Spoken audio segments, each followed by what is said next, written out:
Je m'appelle Vincent Prade, je suis premier assistant réalisateur, essentiellement dans le cinéma et tournage fiction. Moi, je me destinais à être informaticien. Et au bout de quelques années d'études supérieures, je me suis rendu compte que c'était plus trop mon centre d'intérêt. Je me sentais cinéphile. J'en suis arrivé à intégrer une formation, une école à Paris qui s'appelle l'ESSEC. En faisant cette formation, j'ai découvert le métier d'assistant réalisateur et je me suis dit, ah, ça y est, je crois que j'ai trouvé enfin ce que je voulais faire.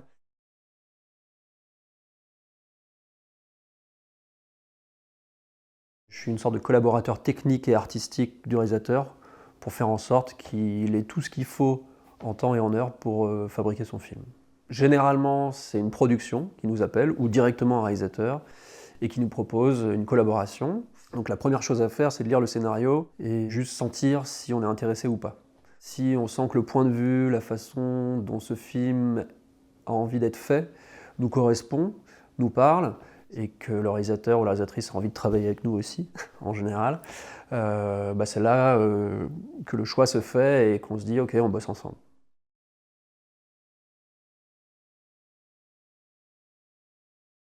Commencer la préparation d'un film, c'est assez simple. On a un seul objet qui nous sert de support, c'est le scénario. Et à partir de ce scénario, on va faire un document qui va servir à toutes les étapes de fabrication du film ensuite. C'est ce qu'on appelle un dépouillement général. C'est la liste exhaustive de tous les besoins artistiques du film qui sont listés dans le scénario. Par exemple, si je vois une séquence où Vincent fait une présentation du métier de premier assistant réalisateur face à deux personnes, je sais que dans cette séquence, il faut Vincent, il faut un décor, la pièce dans laquelle on va faire cette interview.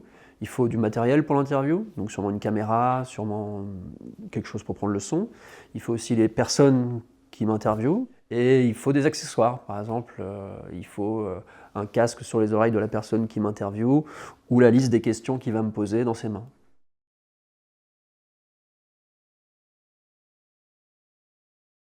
En général, il y a la production qui demande assez rapidement un premier plan de travail, ce qu'on appelle une étude, tout simplement pour comprendre et appréhender en combien de jours on va tourner ce film. C'est une question qui est très simple, mais qui va définir le budget et le coût du film. Et je vais estimer la durée de tournage de chaque séquence en fonction de ce que je lis réellement. Par exemple, si vous tournez une séquence d'action ou de bagarre, ça sous-entend peut-être un découpage avec beaucoup plus de plans, beaucoup plus de répétitions, beaucoup plus de préparation. Et quand on cumule tous ces temps de tournage, on arrive à fabriquer aussi un document extrêmement important qui s'appelle le plan de travail, donc en fait le planning prévisionnel de tout le film. Pour fabriquer un plan de travail, la base au départ, c'est de se dire on va essayer de tourner toutes les séquences qui sont dans le même décor ensemble. La deuxième logique, c'est de faire en sorte que les comédiens dont on a besoin soient au maximum regroupés pour éviter qu'ils viennent, qu'ils repartent, qu'ils reviennent, qu'ils repartent et ainsi de suite. On fait la liste de toutes les séquences qu'on doit tourner dans tous ces décors. On fait nos petits totaux de durée de tournage qu'on avait envisagé. Et on essaye de rentrer dans 8 heures de tournage par jour, puisqu'en France, la durée de tournage est de 8 heures de tournage.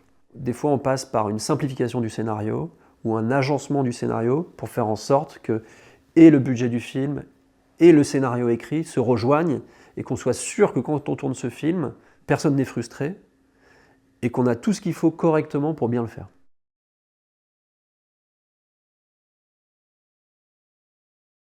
J'ai tellement d'interlocuteurs de différents corps de métier qu'il faut absolument que je puisse déléguer aussi ma préparation. Donc en général, le deuxième ou la troisième assistante réalisatrice ou réalisateur intervient en préparation pour s'occuper essentiellement du HMC, donc habillage, maquillage, coiffure.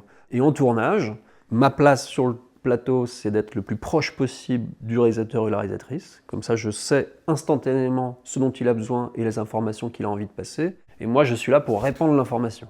Le deuxième ou la deuxième assistante qui était avec moi en préparation est aussi là sur le tournage. Cette personne, elle a en charge de faire la feuille de service, donc qui est un document très important qu'on distribue à l'équipe, qui explique jour après jour ce qu'on va tourner le lendemain.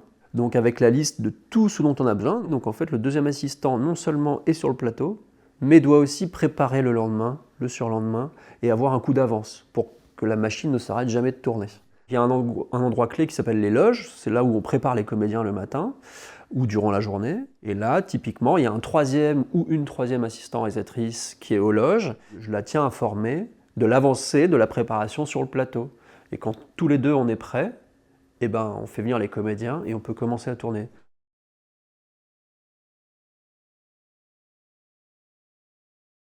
plus on est préparé, plus on connaît le film qu'on doit tourner, plus on a collaboré avec le réalisateur et qu'on connaît les intentions qu'il a dans son scénario, ce qu'il a envie de sortir de la séquence, et ben on peut s'adapter. Par exemple, on avait prévu de tourner 12 plans. Pour X raisons, on est extrêmement en retard. On ne tournera jamais ces 12 plans. Même si on a des projecteurs, il fera nuit. Et quand il fait nuit, on le voit. Si on est très en retard, il vaut mieux s'arrêter et prendre le temps de réfléchir plutôt que de foncer tête baissée vers un mur. Donc à chaque film, c'est un nouveau départ, on reprend tout à zéro, on rencontre des nouveaux gens, on se met dans un nouvel univers et on fabrique un film. Et à chaque fois, on ne sait pas où, mais on va rencontrer quelque chose de formidable.